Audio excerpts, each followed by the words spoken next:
ආයුබෝවන් මේ වීඩියෝෙන් මම අද කතා කරන්න බලාපොරොත්තු වෙන්නේ මේ ගණිතයේ තියෙන ඉතාමත් හොඳ සංකල්පයක් වන කලණය පිළිබඳව. කලණය පිළිබඳව මූලික අවබෝධයක් ලබා ගැනීම සඳහා ඔයගොල්ලන්ට සීමාව කියන ඒ සංකල්පය ඉතාමත් හොඳින් තේරුම් ගන්න. අපි බොහෝ විට හිතනවා සීමාව කියන්නේ යම්කිසි දෙන ලද ශ්‍රිතයක එම ලක්ෂයේදී අගයද කියලා. එහෙම වෙන්නේ නැහැ. ඇත්තම සීමාව කියන්නේ දෙන ලද ලක්ෂ්‍ය කරා එම ශ්‍රිතයේ විචල්ය ළඟාවීමේදී ශ්‍රිතය ගමන් කරන අගය.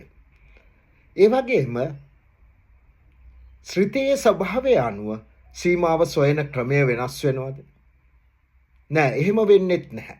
එහෙමනම් සරල රේඛීය ශ්‍රිතයක්, වර්ගජ ශ්‍රිතයක්, ඊටත් වඩා සංකීර්ණ ශ්‍රිත සඳහා සීමාව හොයද්දී භාවිතා කරන්නේ එකම ක්‍රමයයි.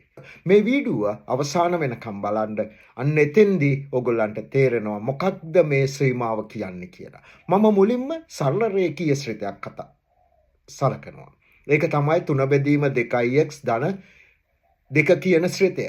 ඒ කියන්නේ x2 කරා ළඟා වීමේදී වම් අත පැත්තෙන් සහ දකුණු පැත්තෙන් x2 කියන අගය කරා ළඟා වීමේදී ශ්‍රිතයේ අගය ඔයගොල්ලන්ට දැන් පේනවා 5 කරා ළඟා වෙනවා. නමුත් මෙතෙන්දී නම් එක දෙයක් තියෙනවා. තමයි මේ සීමාවේ අගය එම ලක්ෂයේදී ශ්‍රිතයේ අගයමයි.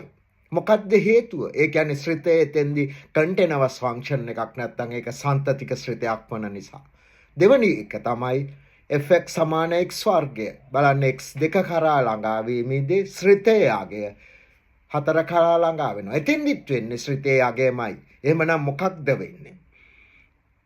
ඒ කියන්නේ සන්තතික ශ්‍රිතයක් නම් අත්ත වශයෙන්ම ශ්‍රිතයේ එම ලක්ෂයේදී ශ්‍රිතයේ අගය විදිහට අපිට සලකන්න පුළුවන්. නමුත් අපි බලමු තුන්වෙනි ශ්‍රිතය x වර්ගය ඍණ 4 බෙදීම x ඍණ 2. x සමාන 2ේදී මොකද වෙන්නේ? x සමාන 2ේදී මේ ශ්‍රිතයේ අර්ථ දක්වන්නේ නැහැ. නමුත් x2 කරා ළඟා වීමේදී දැන් බලන්නකො x2 කරා ළඟා වීමේදී ශ්‍රිතය 4 කරා ළඟා වෙනවා. එහෙමනම් සීමාව කියන අදහස අපි දන්නවා එම ලක්ෂයේදී ශ්‍රිතයේ අගය නොවේ. එම ලක්ෂයට විචල්්‍යයේ අගය ළඟා වීමේදී වම් අත පැත්තෙන් සහ දකුණු අත පැත්තෙන් එම ලක්ෂයට විචල්්‍යයේ අගය ළඟා වීමේදී ශ්‍රිතයේ කොහෙටද ගමන් කරන්න කියලා හොයන එක. එහෙමනම් බොහොම ස්තුතියි මගේ වීඩියෝ නරඹුවාට. තවත් මෙවැනි වීඩියෝ නරඹන්න මගේ channel එක subscribe කරන්න. අපි නැවතත් මෙවැනි වීඩියෝකින් හමු වෙමු. Thanks for watching my video. Please subscribe my channel. Thank you very much.